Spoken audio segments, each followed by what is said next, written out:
উনি অঙ্ক করে বলেছেন এই যে 1 বছরে যে টাকা পাচার হয়েছে, আমাদের যে 40 লক্ষ গার্মেন্টস শ্রমিক তাদেরকে যদি বাড়ি পাঠিয়ে দেয় কতদিনের বেতন দিতে পারি জানেন? 3 বছর। 40 লক্ষ শ্রমিকের 3 বছরের সমান টাকা প্রতি বছরের পাচার। তার মানে ভাই দাঁড়ালো কি, বাড়ির পাশে উঁচু নিচু দেখছেন আর টাকা চলে যায় বিদেশে। সব এই বাংলাদেশ একটা বৈষম্যের বাংলাদেশে রূপান্তরিত হয়েছে। আর এই অর্থনৈতিক দুর্বৃত্তায়ন টিকিয়ে রাখতে গেলে ওদের ক্ষমতায় থাকতে হয়। ক্ষমতায় থাকার জন্যে তাকে কর্তৃত্ববাদী করতে হয়, স্বৈরাচারী হতে হয়, পরিবারতন্ত্র করতে হয়, ফ্যাসিবাদী হতে হয়। এটাই তারা হয়েছে, এটাই হলো অঙ্ক। তাহলে আজকে যে আমরা বৈষম্য বিরোধী আন্দোলনে বিজয়ী হলাম, জুলাই আগস্টে রক্ত দিলাম, আমার তরুণ বন্ধু রিজভী রক্ত দিল, আমার ক্ষেত্রমন্ত্রী নেতা প্রদীপ রক্ত দিল। তাহলে এই রক্তের উত্তরাধিকার হিসেবে বাংলাদেশকে বৈষম্য মুক্ত করা ছাড়া অন্য কোন স্লোগানকে, গণতন্ত্র ছাড়া অন্য কোন স্লোগানকে আমরা গ্রহণ করব না। কেউ যদি মনে করেন একটু উল্টিয়ে দিয়েছি ক্ষমতায় অনেকদিন থাকতে কি পারবেন? অন্তর্বর্তীকালীন সরকার একটা আছে, আমরা একটু মজা করে বলি ওনার অন্তরের কথা বুঝতে পারছি না। কি বুঝতে পারেন অন্তরের কথা? বোঝা যাচ্ছে না। তবে বোঝা যাচ্ছে নানা ধরনের চলে বলে কৌশলে ক্ষমতা দীর্ঘায়িত করতে চায়। আমরা পরিষ্কার করে বলতে চাই, ভোট জনগণ দিতে পারে না, বিক্ষুব্ধ ছিল, ভয়ের রাজত্ব কায়েমের জন্য বিক্ষুব্ধ ছিল, নিজের আয়নায় জিনিসপত্রের দাম বেড়ে যাচ্ছে বিক্ষুব্ধ ছিল, এই জন্য হাজিরা দিতে চাওয়া হয়েছে।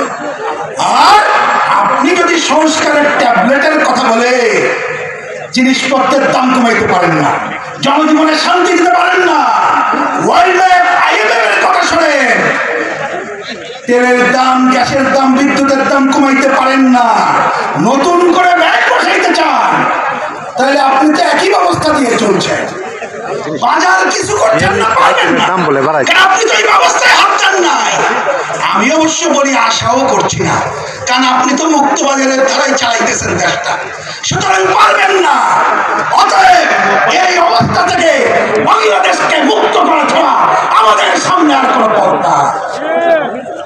এই মুক্ত করার সংগ্রামে প্রিয় ভাইয়েরা, বাংলাদেশের রাজনীতি তো অনেকদিন ধরে দেখছেন না আপনারা? স্বাধীনতার আগেও দেখছেন, স্বাধীনতার পরে যারা পারাক্রমে ক্ষমতায় ছিল দেশটা কি কেউ ভালো চালাইতে পারছে? নীতি জনগণের পক্ষের নীতি কি চালাইছে? কেউ কি কৃষকের উৎপাদন খরচ কমবে এরকম কোনো ব্যবস্থা করছে? এইবার তো সারের দামে সেরাবের অবস্থা, কীটনাশকের দামে যাচ্ছে তাই অবস্থা, উৎপাদন খরচ বেড়ে গেছে, আগেও তাই ছিল।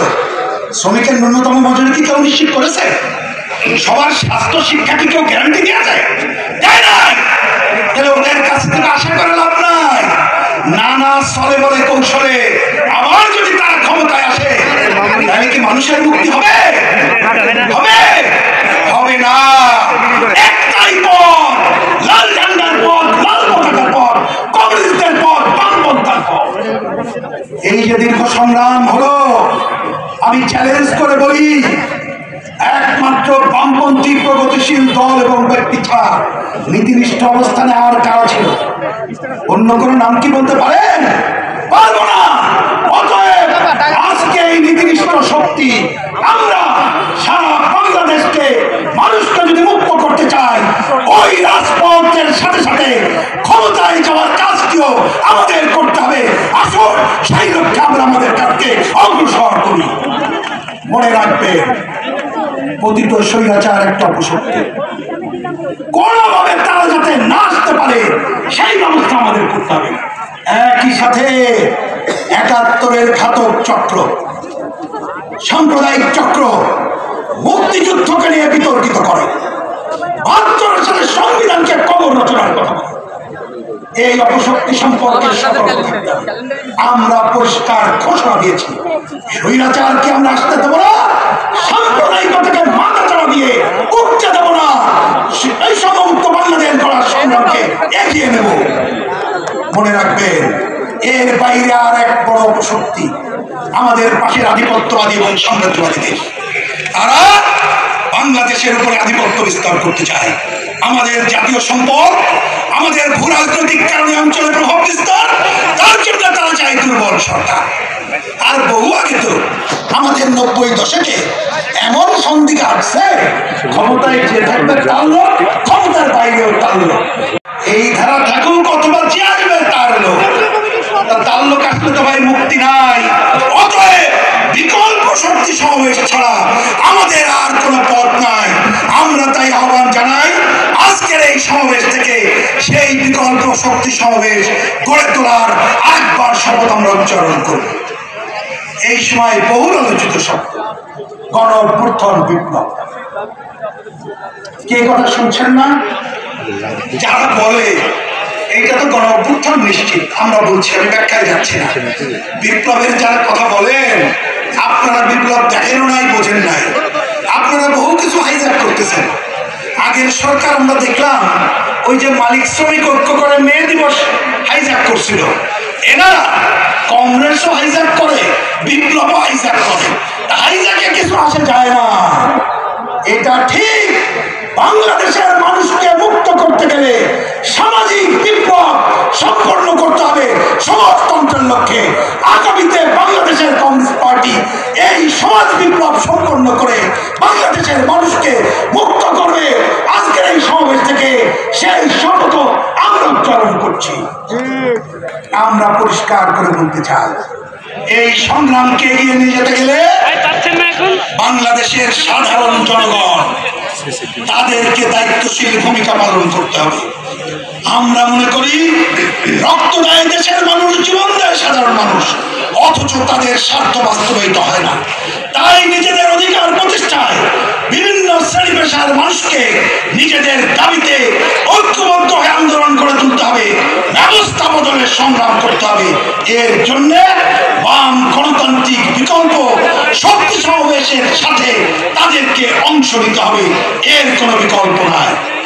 আমাদের জনগণের প্রতি আহ্বান, মুক্তিযুদ্ধকে কেউ যাতে বিতর্কিত না করতে পারে, আবার যাতে কেউ নিজেদের স্বৈরাচারী ব্যবস্থাকে কায়েম না করতে পারে, স্বৈরাচারী ব্যবস্থা যাতে ফিরে না আসে, তার জন্য সচেতন থাকতে হবে।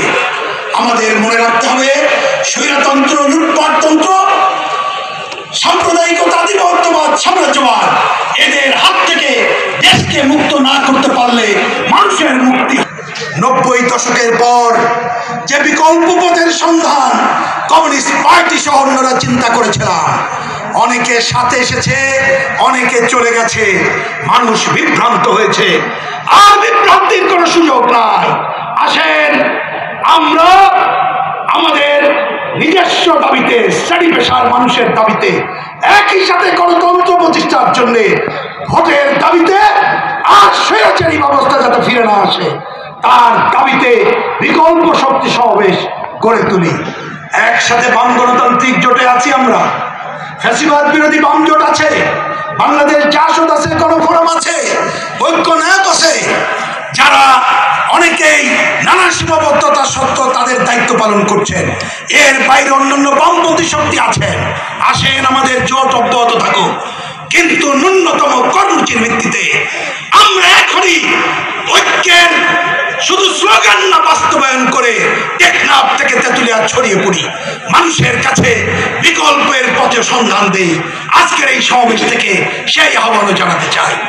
একই সাথে আহ্বান জানাতে চাই, এইবারের আন্দোলনে যারা যোগ দিয়েছেন, ওই সাম্প্রদায়িক এবং স্বাধীনতা বিরোধী শক্তি বাদে অন্য যারা আছেন, এই স্বৈরাচার যাতে ফিরে না আসতে পারে, যেন অরাজনৈতিক শক্তি অন্য কারোর মতকে ক্ষমতায় দীর্ঘায়িত না করতে পারে, আসেন তার জন্যে দ্রুত ভোটের যতটুকু প্রয়োজন নির্বাচন করে যাতে ভোটের মধ্যে যেতে পারি, তার জন্য আমরা ঐক্য করে তুলি। আমরা যার জায়গা থেকে আন্দোলন করি, রাজপথ আমাদের ঠিকানা বলে দেবে। কোনোভাবেই আমরা গণঅভ্যুত্থানের শহীদের চেতনাকে ভুলণ্ঠিত হতে দিতে পারি না। অতএব অনির্বাচিত সরকার ক্ষমতা দীর্ঘায়িত করবে, সেইটাও আমরা চাই না। আসেন এই দায়িত্ব আমরা পালন করি। আর অন্তর্বর্তীকালীন সরকার, নতুন একটা শব্দ দেখবেন, সবাই বলে কি দেখবেন, অনেকে আমার বিবেচনাটা পরিকল্পিত অন্তর্বর্তী সরকার। তার মানে কি, কালীন শব্দটা বলে না, মানে ওনারা কালটাল বলতে চায় না। আমরা বলি আপনার অন্তর্বর্তীকালীন সরকার, টাইম ফ্রেম করে। অন্য আলোচনায় গেলাম না। 15ই জানুয়ারি নাকি কি ভাবছেন? আমি বলি 15ই জানুয়ারিতে দয়া করে সংস্কারের নামে কি করতে চান পরিষ্কার করে বলেন। বললে আমরা বলেছি আগের স্বৈরাচার অনেক প্রতিষ্ঠান ধ্বংস করে দিচ্ছে, এটা গড়ে তুলতে হবে। তা আপনি যদি কিছু রিকমেন্ডেশন দেন ভালো কথা, আমাদের সাথে কথা বললে পরামর্শ দেবো। শুনে রাখেন ভাই, কথাটা কিন্তু বলে না।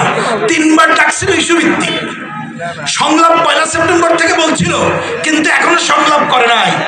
আশা করব আমাদের সাথেও কথা বলেন, আন্দোলনকারী শক্তির সাথে কথা বলেন, কথা বলে যতটুকু ঐক্যমত্য করা যায় কাজ শুরু করেন। কি কি করবেন বলেন। কিন্তু জরুরি কাজ হলো আর এক মুহূর্ত দেরি না করে 15ই জানুয়ারির মধ্যে নির্বাচনের সুনির্দিষ্ট তারিখ ঘোষণা করে। এইটার কোনো বিকল্প নাই, মনে রাখবেন। হ্যাঁ, অনেকের সৎ উদ্দেশ্য আছে, অস্বীকার করি না।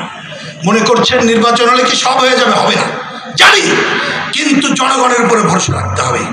সেইটা না রেখে আপনি যদি দীর্ঘায়িত করতে চান ক্ষমতা, নানা অপশক্তি সুযোগ নেবে, আপনি শেষ কাজ করতে পারবেন না। আমরা এটা আকাঙ্ক্ষা করি না।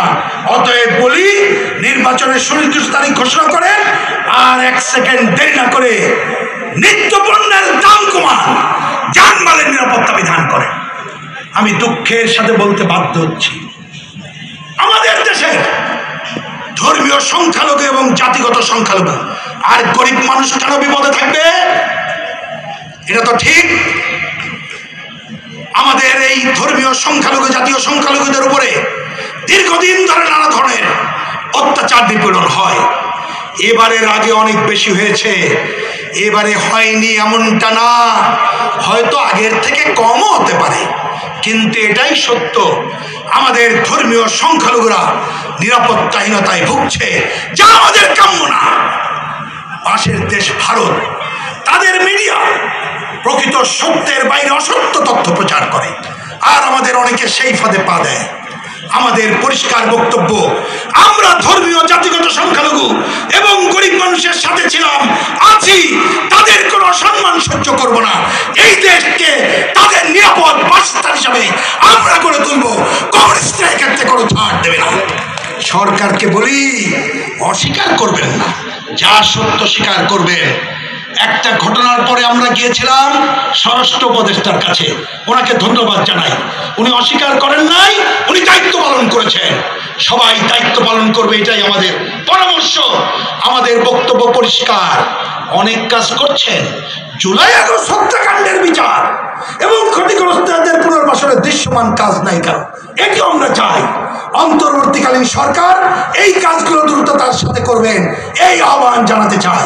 আমি কথা আর না বাড়িয়ে বলতে চাই, আমাদের দাবি, এই দাবির সাথে শ্রমজীবী মেহনতি মানুষের দাবি আদায়ের জন্য আমরা এই সমাবেশ থেকে ঘোষণা করছি, আগামী 10ই জানুয়ারি থেকে আমরা বিভিন্ন রাজনৈতিক দল, সংগঠন, ব্যক্তিবর্গের সাথে মত বিনিময় করব, ঐক্য গড়ে তোলার সুনির্দিষ্ট পদক্ষেপ গ্রহণ করব। একই সাথে 10ই জানুয়ারির পর এই যে সংবিধান, নির্বাচন, অনেকে অনেক আলাপ করেন, যার যার সুবিধা মতো করেন। আমরা আমাদের বামপন্থার অবস্থান থেকে বামপন্থী গণতান্ত্রিক দলগুলোকে সাথে নিয়ে বিকল্প প্রস্তাবনা এই সময় দেশবাসীর সামনে তুলে ধরব। এরপর আগামী 20শে জানুয়ারি শুনেছেন 2001 সালে আমাদের লাখো মানুষের সমাবেশে বোমা হামলায় আমাদের কমরেডদেরকে হত্যা করা হয়েছিল। এইবার 20শে জানুয়ারি টেকনাফ থেকে তেঁতুলিয়ায় আমরা তাদের স্মরণ করব, একই সাথে শপথ নেব গণতন্ত্র, অসাম্প্রদায়িক এবং বৈষম্যমুক্ত বাংলাদেশ গড়ে তোলা ছাড়া ঘরে ফিরব না। সেই লক্ষ্যে আমরা আজকের এই সমাবেশ থেকে ঘোষণা করছি, আগামী 21 তারিখ থেকে 20 তারিখের শপথ নেওয়ার পর থেকে 27শে জানুয়ারি পর্যন্ত দেশব্যাপী গণতন্ত্রের অভিযাত্রা কর্মসূচি পালিত হবে। এই সময়ে আমরা অন্তত 1000 কিলোমিটার জুড়ে পদযাত্রা করব, ঘরে ঘরে যাব, ডোর টু ডোর মানুষের কাছে এই আমাদের আহ্বান পৌঁছে দেব। এই আহ্বান পৌঁছে দেওয়ার মধ্য দিয়ে আরেকটা নতুন সংগ্রামের সূচনা আমরা করব। বন্ধুরা, আসুন আমাদের এই নতুন সংগ্রামে আমরা একাত্ম হই। মুক্তিযুদ্ধের চেতনায় 24-এর গণঅভ্যুত্থানের আকাঙ্ক্ষা, গণতন্ত্র, অসাম্প্রদায়িক, শোষণমুক্ত বাংলাদেশ গড়ার সংগ্রামকে আমরা এগিয়ে নেই। এই আহ্বান জানিয়ে আমি আমার কথা শেষ করছি। রেড স্যালুট কমরেড, ভালো থাকবেন সবাই।